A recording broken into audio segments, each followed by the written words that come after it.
할렐루야. 9월 14일 월요일입니다. 예레미야 31장 마지막 부분 31절부터 40절까지 말씀을 보겠습니다. 여호와의 말씀이니라. 보라, 날이 이르리니 내가 이스라엘 집과 유다 집에 새 언약을 맺으리라. 이 언약은 내가 그들의 조상들의 손을 잡고 애굽 땅에서 인도하여 내던 날에 맺은 것과 같지 아니할 것은 내가 그들의 남편이 되었어도 그들이 내 언약을 깨뜨렸음이라. 여호와의 말씀이니라. 그러나 그날 후에 내가 이스라엘 집과 맺은 언약은 이러하니 곧 내가 나의 법을 그들의 속에 두며 그들의 마음에 기록하여 나는 그들의 하나님이 되고 그들은 내 백성이 될 것이라. 여호와의 말씀이니라. 그들이 다시는 각기 이웃과 형제를 가리켜 이르기를 너는 여호와를 알라 하지 아니하리니 이는 작은 자로부터 큰 자까지 다 나를 알기 때문이라. 내가 그들의 악행을 사하고 다시는 그 죄를 기억하지 아니하리라. 여호와의 말씀이니라. 여호와께서 이와 같이 말씀하셨느니라. 그는 해를 낮에 빛으로 주셨고 달과 별들을 밤의 빛으로 정하였고 바다를 뒤흔들어 그 파도로 소리치게 하나니 그의 이름은 만군의 여호와니라. 이 법도가 내 앞에서 패할진대 이스라엘 자손도 내 앞에서 끊어져 영원히 나라가 되지 못하리라. 여호와의 말씀이니라. 여호와께서 이와 같이 말씀하시니라. 위에 있는 하늘을 측량할 수 있으며 밑에 있는 땅의 기초를 탐지할 수 있다면 내가 이스라엘 자손이 행한 모든 일로 말미암아 그들을 다 버리리라. 여호와의 말씀이니라. 보라, 날이 이르리니 이 성은 하나넬 망대로부터 모퉁이에 이르기까지 여호와를 위하여 건축될 것이라. 여호와의 말씀이니라. 측량줄이 곧게 가렙 언덕 밑에 이르고 고아로 돌아 시체와 제의 모든 골짜기와 기드론 시내에 이르는 모든 고지 곧 동쪽 마문의 모퉁이에 이르기까지 여호와의 거룩한 곳이니라. 영원히 다시는 뽑거나 전복하지 못할 것이니라. 아멘. 감사합니다.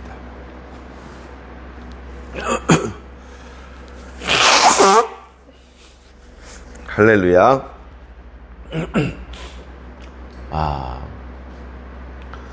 갑자기 가을이 되었습니다. 그래서 몸이 적응을 못하는지 가벼운 코감기가 온 것 같습니다.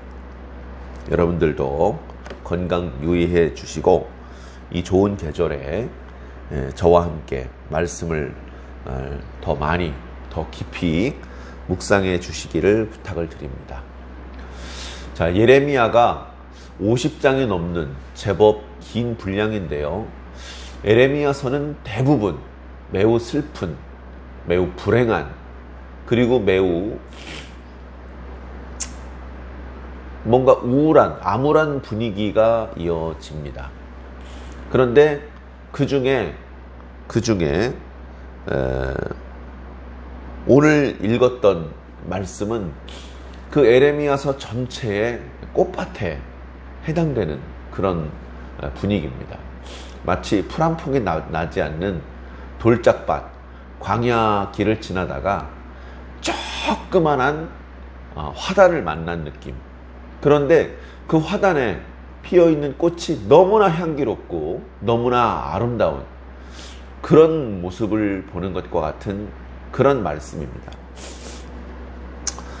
그동안 우리가 예레미야 말씀을 이렇게 묵상해 오면서 결국은 하나님의 백성이었던 이스라엘이 하나님의 말씀을 지키지 못하고 아수르에 멸망했었는데 그것과 똑같은 이유로 남왕국 유다도 바벨론에 의해서 멸망이 되는 그런 말씀을 우리가 나누었습니다. 북이스라엘은 이미 130여 년 전에 그렇게 멸망을 했는데 남왕국 유다가 정신을 차리지 못하고 그 이유를 헤아리고 자신의 잘못된 것을 고치고 그렇게 하지 못하고 똑같은 이유로 바벨론에게 이제 멸망을 당하는 그 시기에 와 있는 것입니다. 그래 거짓 선지자들과 달리 참 선지자인 예레미야는 남왕국 유다가 멸망할 것이다. 예루살렘 성전은 파괴될 것이다. 너희들은 이 언약의 땅 밖으로 끌려 나갈 것이다. 이제 이런 예언을 했던 것이죠. 그래서 참 선지자였던 예레미야는 많은 유다인들에게 미움을 받았고 뭔가 백성들의 마음을 다독여서 이 어려움을 극복해내려는 나라의 지도자들에게 정말 왜 이래 안 도와주고 이런 섭섭한 마음을 샀던 것입니다. 그러나 누가 좀 섭섭히 여긴다고 하나님의 선지자가 말을 바꾼다면 참 선지자가 아니겠죠. 그리고 예레미야에게는 계속해서 하나님의 말씀이 임하고 있기 때문에 하나님께서 주신 말씀을 입을 다물고 버텨낼 재간이 없습니다. 말씀을 주시면 주시는 즉시 하나님의 말씀을 선포해야 됩니다. 그러면 사람들에게 미움을 받고 또 말씀이 임하면 또 선포하고 또 미움을 받고 이런 가시밭 길과 같은 그런 삶을 이제 예레미야가 살았었죠. 그래 이제 그 예언이 성취될 날이 멀지 않았습니다. 성취될 날이. 자, 그러던 중에 이제 29, 30, 31장 말씀을 하나님께서 주셨는데요. 그 중에 31장 말씀은 이제 남왕국 유다뿐 아니고 북이스라엘도 회복될 것이다. 오늘 말씀에도 하나님께서 새 언약을 세우신다 말씀하셨는데 누구와 이 언약을 세우시는 것이냐? 이스라엘 집과 유다의 집을 향하여서 이 언약을 세울 것이다. 그러니까 남왕국과 북왕국이 다시 아우러서 그러니까 그들이 멸망된 것도 똑같은 이유 때문에 멸망된 것이지만 그들을 구원하시는 것도 똑같은 하나님의 은혜 가운데 구원을 받게 될 것이다. 그렇게 해서 하나님께서는 본래의 통일 왕국 이스라엘 전체와 새 언약을 맺게 될 것이다. 이런 말씀입니다. 전에 말씀드렸던 것처럼 역사적으로 육신적으로는 북이스라엘이 돌아오지 못했습니다. 그러나 이 부분은 영적인 의미로 하나님께서 이루어 가시는 줄로 믿습니다. 하나님께서 새 언약을 맺으신다고 하셨는데요. 학자들이 찾아보니까 구약 성경에 새 언약이라는 표현은 여기밖에 없습니다. 근데 신약 성경에는 많아요. 신약 성경에는 새 언약이라는 표현이 많습니다. 예수님께서 포도주를 제자들과 나누시면서 새 언약의 피다 그렇게 표현을 하셨고요. 사도 바울은 자신을 새 언약의 일꾼이다 라고 말씀하고 계십니다. 그때마다 이 예레미야 말씀 31장 오늘 말씀을 그 근거로 말씀을 해주시는 것이죠. 우리는 이 새 언약이 어떻게 보면 단순히 70년 후에 유다가 돌아올 것이다. 그때 북이스라엘로 돌아온다.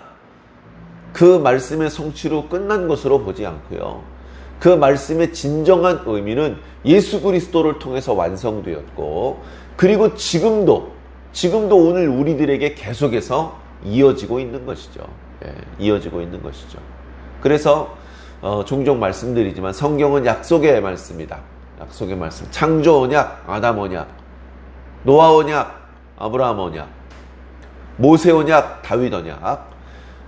그 다음에 예수 그리스도를 통해서 완성되고 또 계속해서 완성을 향하여 나아가는 새 언약. 이렇게 7개의 언약에 대해서 말씀을 드렸었는데요.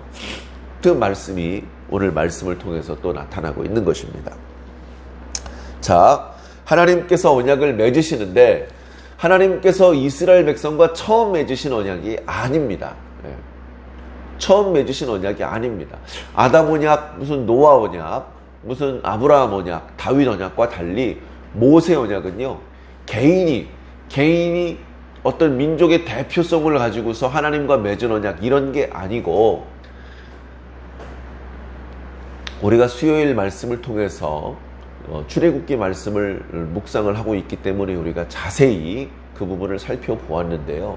모세는 자신과 하나님과 언약을 맺는 것으로 끝내지 않으려고, 다시 말해서 전체 이스라엘 민족이 하나님과 언약을 맺게 하려고 무척 노력을 했습니다. 그들이 하나님의 음성을 감당할 수 없어서 진영으로 돌아가 있고, 모세 본인만 구름 속 하나님 가까이에 나아가서 하나님의 말씀을 받아왔지만 그것을 기록해서 백성들한테 빠짐없이 다 들려주었고, 이 말씀을 너희가 지키겠느냐? 아멘! 우리가 그 말씀을 지키겠습니다. 하나님, 저들이 그 말씀을 지키겠답니다. 이렇게 모세는 철저히 중재자의 자리에 서서 이스라엘 백성 전체와 하나님 사이를 연결이 시켜주리는, 그 언약이 체결되게 하려고 무척 노력을 했습니다. 하나님께서도 그 부분을 인정하시는 것이죠. 너희 조상들을 애굽에서 하나님께서 손을 잡고 데리고 나오셨대요. 얼마나 가까이서 강력하신 능력을, 그러나 때로는 자상하신 사랑을 베풀어 주시면서 이스라엘 백성들을 구원해 주셨고, 그렇게 구출된 이스라엘 백성과 하나님 사이에 언약이 맺어졌죠. 언약의 내용은 뭐 10계명을 말씀드릴 수도 있을 것 같고, 뭐 여러 가지 말씀을 말씀드릴 수 있겠지만, 그 언약의 핵심적인 내용은 나는 너희의 하나님이 되고 너희는 나의 백성이 될 것이다. 그 말씀 속에 다 들어있는 것이죠. 너희들이 나에게 기도하면 내가 들을 것이다. 너희들이 어려움에 처하면 내가 너희를 보호할 것이다. 너희들이 다치면 치료해 줄 것이다. 너희들이 부족하면 내가 채워줄 것이다. 그 말씀이 그 속에 다 들어있는 것입니다. 그것이 출애굽했던 이스라엘 백성들, 그러니까 오늘 예레미야 시대에 말씀을 듣게 되는 유다 사람들의 조상들이 하나님과 맺었던 언약이죠. 그런데 하나님께서 새 언약을 맺겠다고 하십니다. 이 언약은 출애굽 때 맺었던 언약과 다를 것이다 라고 말씀하십니다. 그래, 그 언약의 내용을 살펴보면 내용적인 측면에서는 본질적으로 다르지 않습니다.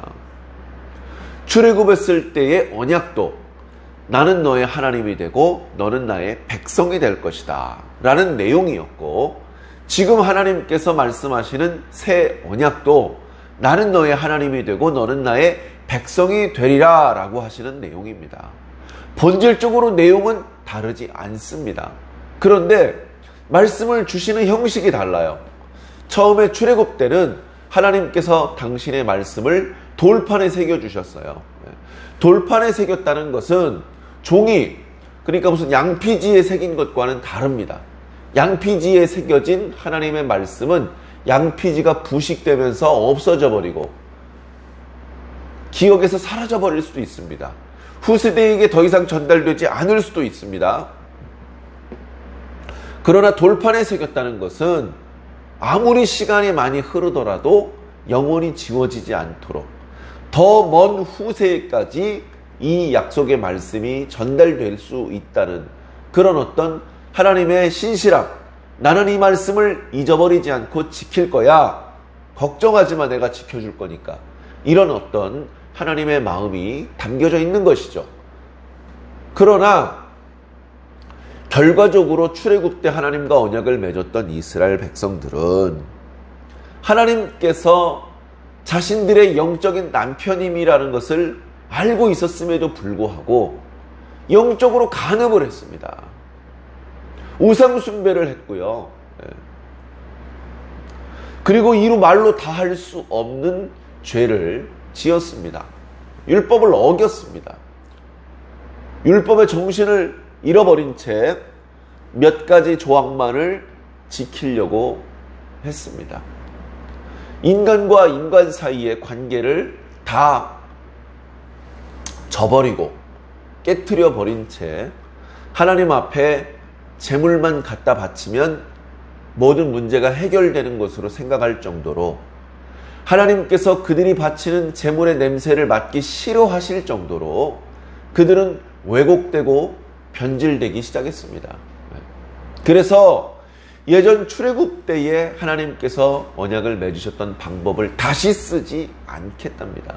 이제 새로운 방법, 내용은 같지만 전혀 새로운 방법으로 하나님께서 언약을 맺으시는데, 맺으시는 방법은 33절과 같습니다. 그러나 그날 후에, 그러니까 유다가 다시 귀환한 이후죠. 이스라엘 집과 맺을 언약은 이러하니 곧 내가 나의 법을 그들의 속에 두며 그들의 마음에 기록할 것이다. 내용은 뭐라고요? 나는 그들의 하나님이 되고 그들은 내 백성이 될 것이라. 하나님께서 당신의 말씀을 돌판이 아니고 영원히 지울 수 없는 하나님의 백성의 속에, 그들의 마음에 기록할 것이다. 그렇게 기록하고 나면 어떻게 되느냐? 34절, 그들이 다시는 각기 이웃과 형제를 가리켜 이르기를 너는 여호와를 알라 하지 않을 것이다. 왜냐하면 작은 자로부터 큰 자까지 다 하나님을 자세히 알기 때문이다. 어떻게요? 그들의 속에 하나님의 말씀이 기록되어 있기 때문에. 그래서 그들은 하나님이 누구신지 잊을 수가 없고, 그리고 하나님께서 주셨던 말씀에 대하여 가르침을 받을 필요가 없을 뿐 아니라 그 말씀을 온전히 준행할 수 있는 그런 능력을 갖추게 되는 것입니다. 내가 그들의 악행을 사하고 다시는 그 죄를 기억하지 않을 것이다. 이전에 저질렀던 죄는 내가 기억하지 않을 것이고, 앞으로는 하나님의 말씀을 가르침을 받을 필요가 없는 그런 사람으로 만들겠다. 그러니까 이번에 주시는 새 언약의 특징은요, 영원히 지속된다는 의미를 가지고 있습니다. 너무나 감사한 말씀이죠.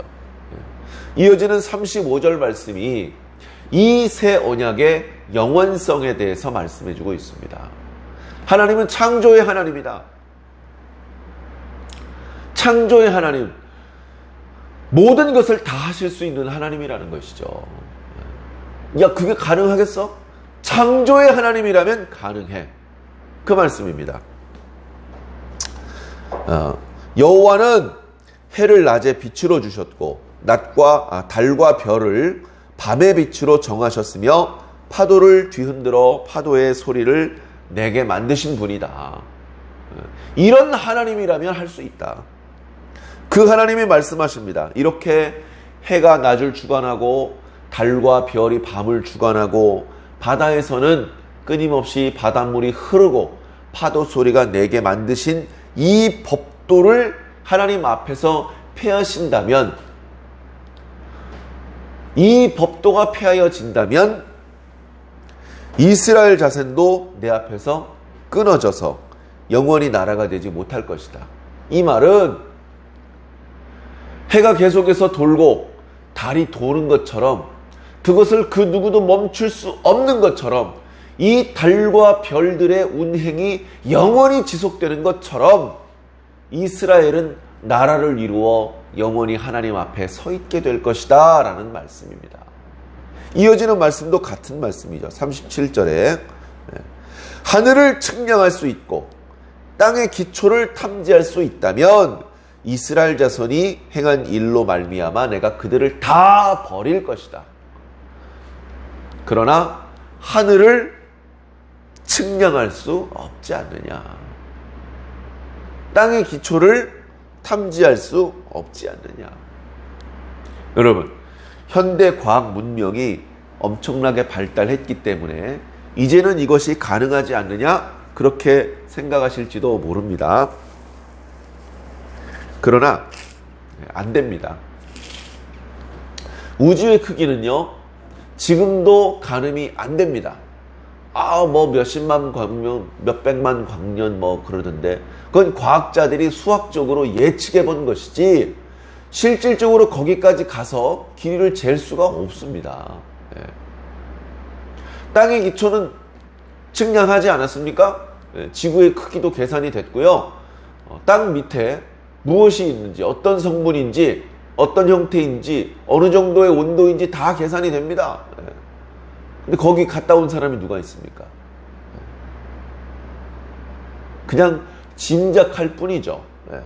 사람들의 과학적인 예측이 상당히 정확하지만 예측일 뿐입니다. 그 속에 어떤 성분이 있는지, 그게 왜 거기 있는지 짐작을 할 뿐이지, 그것이 어떻게 되는 것인지 정확히 예측하는 것은 아직도 할 수 없는 영역입니다. 이렇게 하늘을 측량하고 땅의 기초를 탐지하는 것이 불가능한 것처럼 나는 이스라엘의 죄를 기억하고 그들을 버리지 않을 것이다. 나는 그들을 용서하고 그들을 영원히 나의 백성으로 받아들일 것이다. 라는 그런 하나님의 망극하신 사랑의 말씀이신 것이죠. 이어지는 말씀은요, 예루살렘이 회복되는, 재건되는 이야기를 말씀하고 있습니다. 지금 사실요, 히스기야 때, 그리고 므낫세 왕 때 거의 복구되었던 예루살렘 성은요, 벌써 많이 무너졌습니다. 애굽이 와서 깨트리고 갔고요, 바벨론이 벌써 몇 차례 침공을 해서 그 성전 외곽을 둘러싸고 있던 모든 성벽들은요, 다윗 시대는 말할 것도 없고 히스기야 시대만큼도 보존이 안 되어 있습니다. 안 되어 있는데 그것에 대하여서 재건될 것을 말씀하십니다. 그러면서 몇 가지 예루살렘 성벽들의 명칭이 나오는데요. 예를 들면 하나넬 망대, 모퉁이, 그리고 가렙 언덕 밑, 그 다음에 고아, 그리고 시체와 제의 모든 골짜기, 기드론 시내, 그리고 동쪽 마문, 이렇게 말씀하고 있는데요.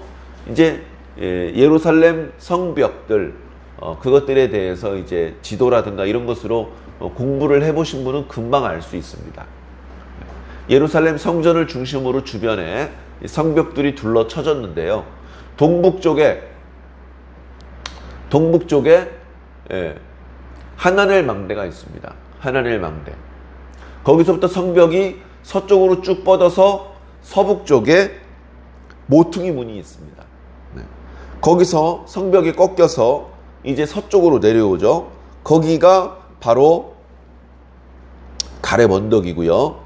거기서 이제 아래쪽으로 내려와 고아, 더 내려오면 시체와 제의 골짜기, 흰놈의 아들의 골짜기라고 이름이 붙여지기도 했던 곳, 거기서 돌아서 기드론 시내 쪽으로, 동쪽으로 오는 것이죠. 그래서 북동쪽에서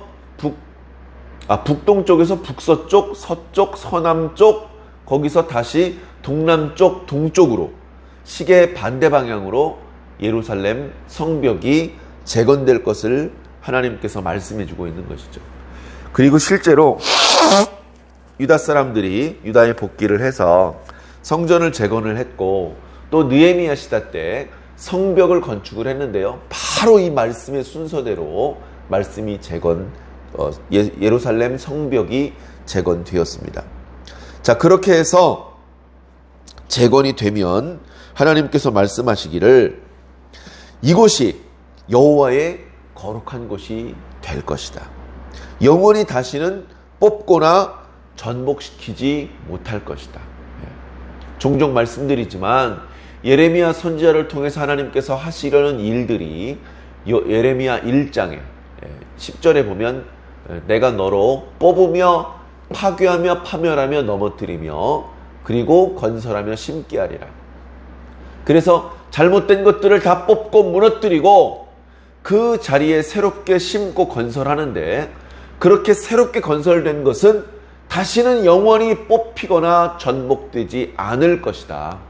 새 언약은 영원히 지속될 것이다 라는 하나님의 말씀을 주십니다. 역사적으로는요, 스룹바벨에 의해서 건축된 예루살렘 성전, 느헤미야 때 건축된 예루살렘 성벽이 또 무너졌습니다.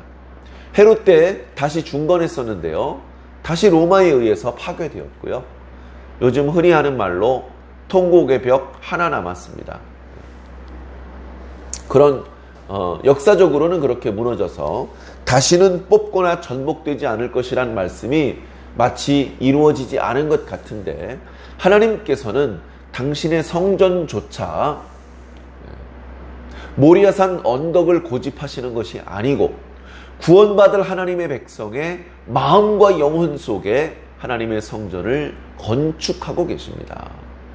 그들의 마음속에 세운 성전은 그 누구도 뽑거나 전복할 수 없을 것입니다.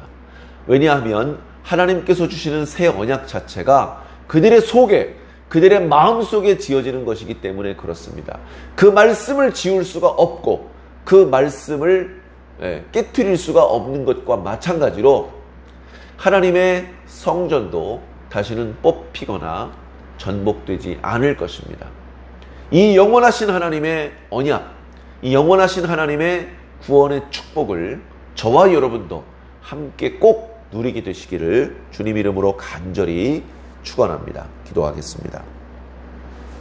하나님, 유다가 충분히 회개했기 때문에, 충분히 죄값을 치렀기 때문에 그들이 귀환하는 것이 아닙니다. 그들이 하나님 앞에 공로가 많아서 계속해서 하나님의 제사장 나라로서 하나님의 선택을 받고 그들이 다시 유다 땅을 재건하며 성전이 회복되는 것이 아닙니다. 그들은 여전히 정신을 차리지 못하고 여전히 우상 숭배를 멈추지 않고 여전히 하나님께서 주신 말씀을 지키지 못하지만 하나님께서는 신실하셔서 예레미야를 통해서 주셨던 말씀을 이루시고 여러 선지자들과 당신의 종들을 통해서 주셨던 언약을 지키셔서 유다 백성들은 유다로 귀환할 수 있었고 예수 그리스도께서 말씀대로 베들레헴에서 나실 수 있었으며 오늘날까지 하나님의 구원 프로젝트는 실패하거나 중단된 일 없이 지금까지 진행되고 있는 줄로 믿습니다. 고마우신 아버지 하나님, 그 놀라우신 주님의 구원의 섭리 가운데 우리를 불러주시니 감사합니다. 하나님의 구원, 하나님께서 주시는 이 새 언약이 며칠 가다가 끝나버리는 것이 아니라 영원히 지속될 것으로 약속해 주시니 감사합니다. 고마우신 하나님, 이 구원을 우리가 함께 누리기를 원습니다. 예수 그리스도를 통해서, 복음을 통해서 이 구원이, 이 언약이 오늘 우리들에게까지 연결되고 있음을 믿사오니 주여, 이 약속의 말씀을 붙잡고 최후에 승리할 수 있도록 주님 인도하여 주시옵소서. 감사하며 예수 그리스도 이름으로 믿고 기도하옵나이다. 아멘.